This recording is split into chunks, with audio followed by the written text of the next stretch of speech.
Բարև ձեզ, Շանթ Գյումրիի եթերում լրատվության ժամը այսօր մայիսի 21-ն է, 5-շաբթի։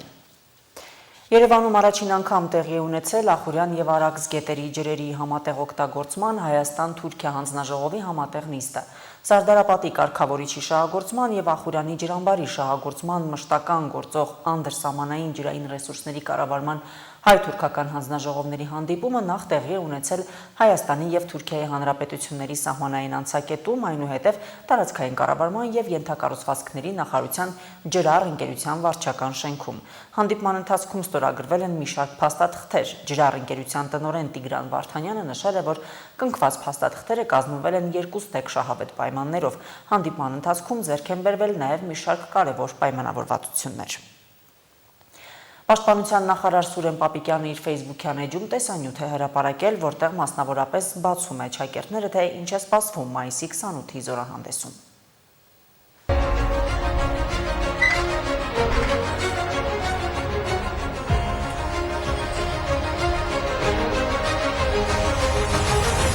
Մայիսի 28-ին Հարությանը ինչ է սպասվում, կարող եք փակագծեր բացել։ Հարությանը ներկայացվելու է այն, ինչը տարիներ շարունակ թաքցրել ենք, քողարկել ենք, չենք խոսել դրա մասին, համեստորեն լռել ենք։ Հիմա պիտի հանրությանը ներկայացնենք որպես հաշվետվություն, ինչ ենք արել վերջին 4 տարիների ընթացքում։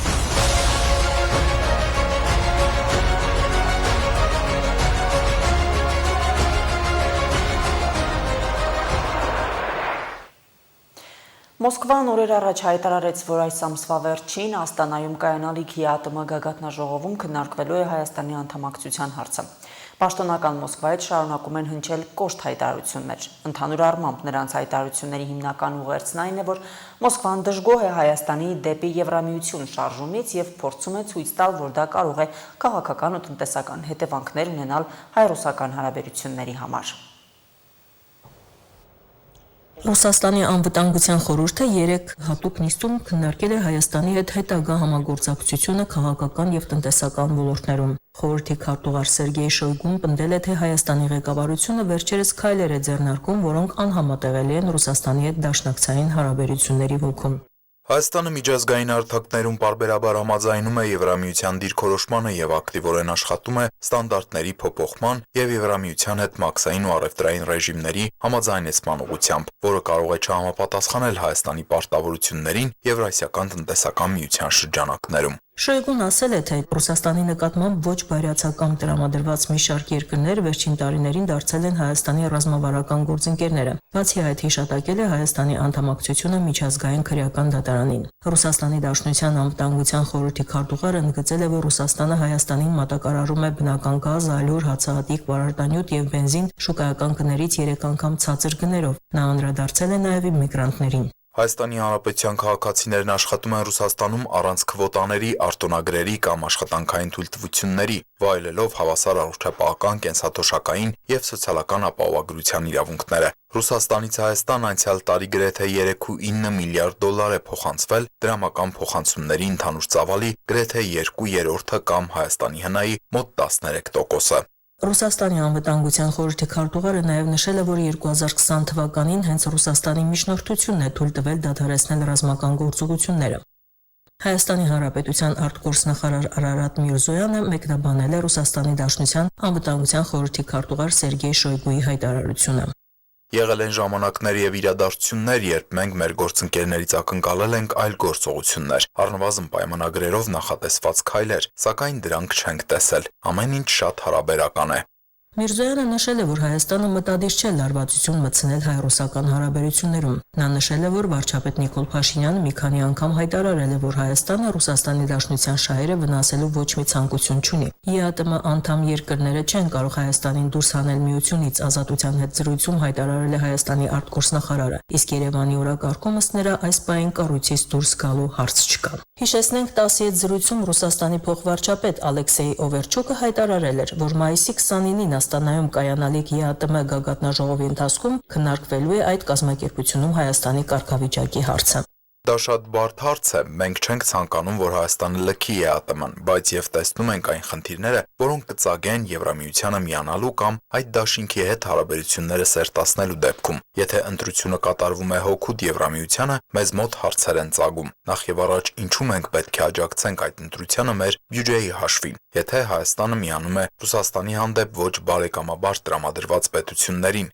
ինչու մենք պետք է պաշտպանենք դա։ Իսկ Ռուսաստանի արտգործ փոխնախարար Միխայել Գալուզինը հերքել է հայկական լրատվամիջոցներում տարածված տեղեկությունները, որ ռուս դիվանագետները Հայաստանի շահերի դեմ գործողություններ են իրականացնում։ Գալուզինի խոսքով նման հրապարակումները իրականությանը չեն համապատասխանում եւ նպաստում են Ռուսաստանի հետ հարաբերությունների սրմանը։ Իդեպ Ռուսաստանի արտաքին գործերի նախարարությունը եւս հերքել է ինսայդեր պարբերականի հրապարակումը Հայաստանում կայանալիք խորհրդարանական ընտրություններին ռուսական միջամտության Ռուսաստանի Դաշնության դիվանագետների կողմից Հայաստանում լրտեսական գործունեություն իրականացնելու վերաբերյալ։ Ռուսաստանի Դաշնության արտգործնախարարությունը հայտարարություն է տարածել, որում ասվում է, որ հրապարակումը կեղծ է, իսկ ինսայդեր պարբերականին անվանել է օտարերկրագործակալ, որը կատարում է իր արտասահմանյան կուրատորների պատվերները։ Հայտարարության մեջ նշվում է, որ հրապարակման հեղինակները Ռուսաստանի Դաշնության դիվանագիտական առաքելության ներկայացուցիչների կենսական տվյալները ներկայացնելուց թույլ են տվել փաստական բազմաթիվ սխալներ եւ անճշտություններ։ Հիշեցնենք, որ ինսայդերը մայիսի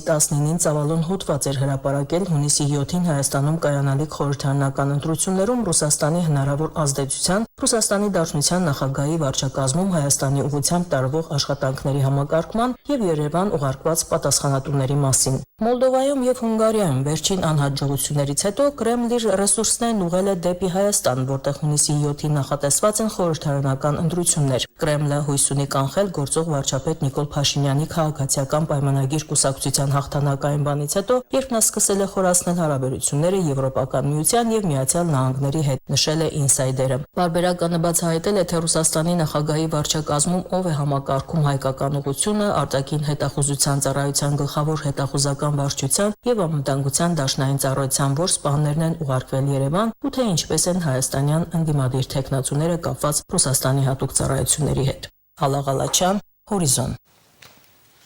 Մայիսի 21-ի գիշերը ռուսական զորքերը հարվածել են Ուկրաինային Իսկանդեր-M բալիստիկ հրթիռով եւ տարբեր տեսակի 116 գրոհային անօդաչու թռչող սարքերով։ Ուկրաինայի հակաօդային պաշտպանության ուժերին հաջողվել է խոցել 109 անօդաչու թռչող սարք։ Հաղորդագրություններում նշվում է, որ գրանցվել է 1 բալիստիկ հրթիռի եւ 5 գրոհային անօդաչու թռչող սարքի հարված 5 վայրերում։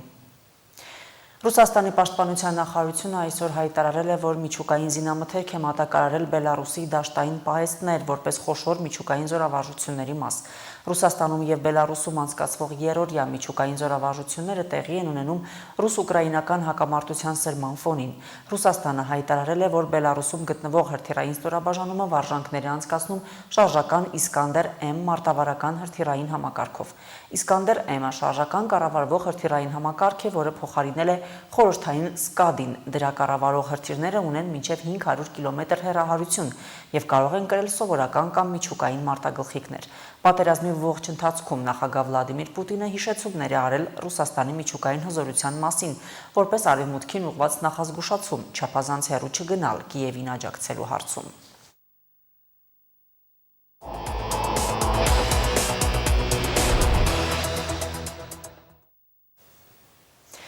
Թիմ կառավարումը կարող է լինել կենտրոնական իշխանությունից որոշակիորեն անկախ եւ ինքնուրույն լուծել իր խնդիրները, հինը դարձնել ժամանակակից ու խթանել որակյալ կրթությունը։ Այս մոդելով են աշխատում տեղական ինքնակառավարման մարմինները եվրոպական փոքրիկ երկիր Լիտվայում։ Եվրամիության եւ տեղական բյուջեների համաֆինանսավորմամբ իրականացվող ծրագրերը Լիտվայի երկու փոքր քաղաքներում՝ Ալիտուսում եւ Պրիենայում քաղաքային ու կրթական ենթակառուցվածքների արդիականացման երաշխիք են։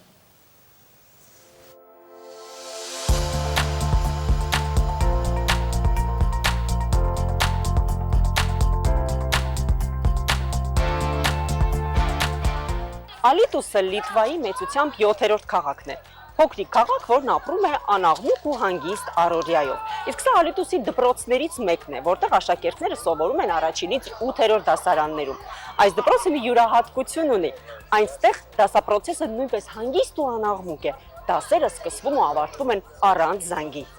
680 աշակերտ ունեցող դպրոցում աղմուկ ընդհանրապես չկա։ Կրթական հանգիստ մթնոլորտ ապահովելու համար 10 տարի առաջ դպրոցի տնօրինությունը որոշել է դասապրոցեսն անցկացնել առանց զանգի։ Երբ է սկսվում դասը ու երբ ավարտվում որոշում են ուսուցիչները։ Իհարկե դասաժամի տևողություն գոյություն ունի, բայց շեղվել այդ ժամանակամիջոցից կամ չշեղվել մանկավարժի հայեցողությանն է հանձնված։ Классе есть там часы. Բոլոր դասարաններում ժամացույցներ կան, որոնց հետևում են ուսուցիչները։ 1 րոպե ավելի կամ պակաս անցկացնել դասը այս տարիների ընթացքում խնդիրներ չի առաջացրել։ Կարևորն այն է, որ դպրոցում հանգիստ, անաղմուկ կրթական միջավայր ենք ձևավորել։ Տարածաշրջանում մեր դպրոցը միակն է, որտեղ զանգ չկա, բայց այս մոտեցումը կարծես տարածում է ստանում նաև այլ կրթական հաստատություններում։ Մենք կարևորում ենք աշակերտ-ուսուցիչ հարաբերությունները, որոնք պետք է հիմնված լինեն փոխադարձ հարգանքի ու բարիդրացիության վրա։ Լիտվայում դպրոցները քաղաքային իշխանության ենթակայության են։ Կրթության որակի եւ դպրոցների ֆինանսավորման համար պատասխանատու են քաղաքապետարանները։ Տեղական իշխանությունները Եվրամիության հետ համաֆինանսավորմամբ են իրականացնում ծրագրերը։ Օրինակ, Ալիտուսի դպրոցում հիմնանորոգման աշխատանքներ են կատարվել։ 1960-ականներին խորհրդային տարիներին կառուցված շենքը արդիականացվել է։ Здание построено в 1963 году. Շենքը կառուցվել է 1963 թվականին ու մինչ այս ընդամենը մեկ անգամ էր վերանորոգվել։ Դպրոցը մի տեսակ մռայլ էր մոխրագույն։ Քովիդի համաճարակի ժամանակ հիմնովին վերակառուցվեց դպրոցը։ Սկսել ենք ավելի քիչ վճարել ջեռուցման համար, որովհետև ամբողջ շենքը ջերմամեկուսիչ շերտով է պատվել։ Ջեռուցման ծախսերը ներկայացնում են քաղաքապետարան, որտեղից էլ վճարում են։ Այսինքն մեր ծախսերը տեղական իշխանության հոգսն են, իսկ ջեռուցումն ամբողջ քաղաքում կենտրոնացված է։ Մենք նաև արևային մարտկոցներ ունենք։ Լիտվան դարձել է Եվրամիության առաջին երկիրը, որը 2022 թվականի ապրիլից պաշտոնապես ու ամբողջությամբ դադարեցրել է ռուսական բնական գազի ներկրումը եւ քաղաքային տնտեսություններում շեշտը էներգոարդյունավետ կառավարման վրա է։ Լիտվական մեկ այլ փոքր քաղաքում Պրիենայում ամբողջ քաղաքի ջեռուցումը կենտրոնացված կաթսայատնով ու բիո վառելիքով են ապահովում, իսկ որպեսզի վառելիքը բավականացնի, բազմաբնակարան շենքերն ու հանրային նշանակության կառույցները ջերմամեկուսացրել են։ Многоэтажные дома, то Пrenai мы лидеры в Литве. Եթե խոսենք բազմահարկ շենքերի ջերմամեկուսացման մասին, ապա Պրիենայը Լիտվայում առաջատարն է։ Գրեթե բոլոր բազմաբնակարանները ջերմամեկուսացրել ենք։ Կառուցում ենք նաև STEAM լաբորատորիա, 5 կառույցեր վերանորոգել ենք։ Այստեղ մեր տարածաշրջանի աշակերտները որակյալ STEAM կրթություն կստանան։ Շատ կարևոր է, որ մարզերում ապրող երեխաների կրթություն ստանալու հնարավորությունները չզիջեն Վիլնյուսի կամ Կաունասի աշակերտների հնարավորություններին։ Քաղաքապետարաններն այս ծրագրերի համար ֆինանսավորում են ստանում Եվրամիությունից, բայց դրանք իրականություն չէին դառնա, եթե քաղաքները համաֆինանսավորման հնարավորություն չունենային։ Սա հետխորհրդային իներցիայից դեպի նախաձեռնողական կառավարման անցնելու արդյունքն է։ Всех отраслях и в школах. Եվրամիությունը մեզ աջակցում է բոլոր ոլորտներում կրթության, քաղաքային բարենորոգումների, զբոսաշրջության, նաև առողջապահության։ Առաջիկայում ակնկալում են 22 միլիոն եվրոյի օգնություն, բայց սա ծրագրերի ֆինանսավորման մի մասն է։ Մենք եւս համաֆինանսավորման բաժին ունենք։ Երբեմն այդ բաժինը շատ մեծ է։ Օրինակ մեր քաղաքի ջրամատակարարման ցանցի աշխատանքների արժեքը 11 միլիոն եվրո է։ Դրանից Եվրամիությունը տալիս է միայն 3.8 միլիոնը։ Մնացածը մենք ենք համաֆինանսավորելու վարկերի կամ խնայողությունների հաշվին։ Ու երբ Եվրամիությունը ֆինանսավորում է հատկացնում, ապա շատ հետևողական ու խիստ ստուգում է, թե քաղաքային իշխանությունների թղթի վրա ներկայացված ծրագիրն ու կատարված աշխատանքը արդյոք համապատասխանում են, իսկ հետագա ֆինանսավորման երաշխիքը քաղաքային իշխանությունների ճիշտ աշխատանքն է, որ ծրագրերը կատարյալ լինեն ոչ միայն ավարտական ակտերով, այլ իրականում։ Լուսինա Հայրապետյան, Արթուր Մելիքյան, Հորիզոն։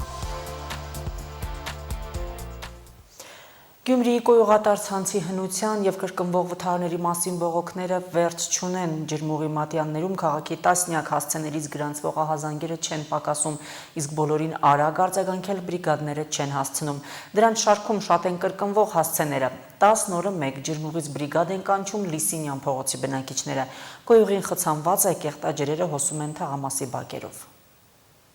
Մարդիկ անցնում են այդ հոտը վարակի չա, սա հիվանդություն է։ Այդ ինչ վիճակ է, ես չգիտեմ, գալիս են սարքում գնում։ Էլի նույնն է։ Վերջին տարիներն է, որ սկսպես փչացել է, սկսպես կյանք։ Ձմերն էլ է այդպես իլեր։ Ձմերը անցնում ես ծլում ես ընկնում։ Չես կարում թանցել ձմերը։ Լիսինյան փողոցի երկարունեղլիկ նրբանցքի երկար ժամանակ մոտ 2 տարի խելքի չբերվող խնդրից են էլի բողոքում թաղամասի բնակիչները։ Կոյուղու խցանված ցանցով կեղտաջրերը գնալու տեղ չունեն, վերևից ներքև հոսելով ողողում են ամբողջ թաղը։ 4 տեղ այս փողոցում ամիսներով չես գտնի։ Գարունամար կեղտաջրերը նեղում են, կարշահոտությունը դեռ փողոց չհասած, արդեն զգացվում է։ Մեքենաներն եկածին ցտնեն գսախ, вообще ես չգիտեմ։ Если без պիտի բաներ մսվի, սարկվյոր Որպես անընդհատ չզանգեն, չանհանգստացնեն։ 2-3 օր հետո կամ 10 օր հետո նորից այս նույն խնդիրն է։ Ամեն անգամ երեխաների հետ դպրոցական երեխաներ են, մանկապարտեզի երեխաներ են, տանում են կեսօդը երեխեքը պակեղնի օր երեխա են, չես կարող ձեռքերը բռնել, վազեն մտնինգը մեջը։ Թաղի կոյուղատար ցանցն ավելի քան 70 տարվա է, թեև նույնքան հնության են քաղաքի շատ թաղամասերի ցանցերը։ Կոյուղատար համակարգի նորացումները Լիսինյան փողոց այդպես էլ չեն հասել։ Ճաքած փտած խողովակներից գետնի երես դուրս եկող տիղմն ու կեղտաջրերը տներին են մոտենում։ Բնակիչները վախով են ծորակները բացում, լոգարանից օգտվում։ Կեղտաջրերը թաղի ապրողները ամեն օր ոտքերի հետ տուն են տանում։ Սրատակ մեր խմելու ջրի, այս թաղի խմելու ջրի ջրագիծն է անցնում։ Ու հիմա այս կոյուղագիծը հերթով այդ քաշում է գետնի տակ, մտնում է այդ տրուբաներն, եթե վնասված լինեն, անկես ամբողջ թաղամասը կարող է վարակվի։ Ու ամենավատն է, որ վերահսկող մարմին չկա։ 22 տարի արդեն ստեղ եմ, ինչ գիտեմ հին է, ըզնից առաջ հին է եղել։ Ոչ մի բան չեն եկան ջրագազերը փոխին, բամե զարգին վնասին, ոչ մի բան չսարքի նորմալ, այդպես կիսած պարած, խնդրեմ, համը կանձեցան քանդեբիկը, կարճահոտությունը ինքն է տեսնեք։ Համը ստեղ որ ավտոմեքենա աստիկը վնասվի, չարտի։ Ու ամեն աստետարներս քանդվի կանձեցեք դուք։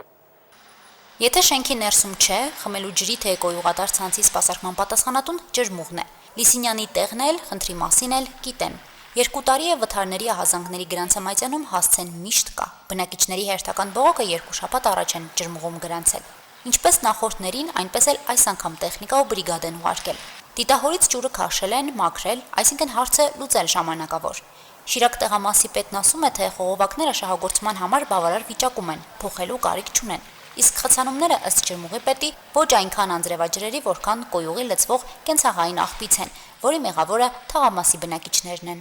Մոտավորապես երևի մի 3-4 շաբաթ առաջ էր, եկան ժամանակավոր էլի սպես բացեցին, երևի մի 3 օր տևեց։ Ավելի շատ է կոյուղագիծը կեշտա, քան թե կանգնած է։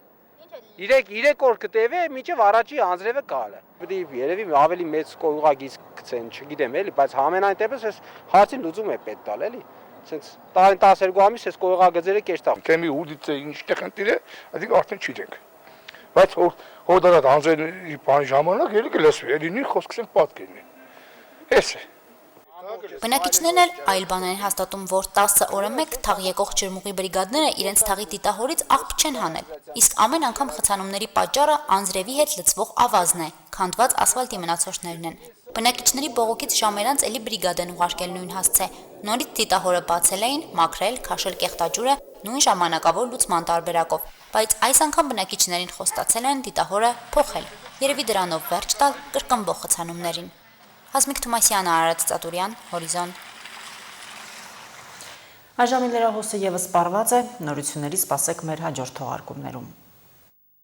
Բաժանորդագրվեք Շանթ Գյումրի YouTube անալիքին, սեղմեք հավանելու կոչակը եւ միացրեք զանգակը ամենօրյա հավաստի օպերատիվ լրատվությանը ծանոթանալու համար։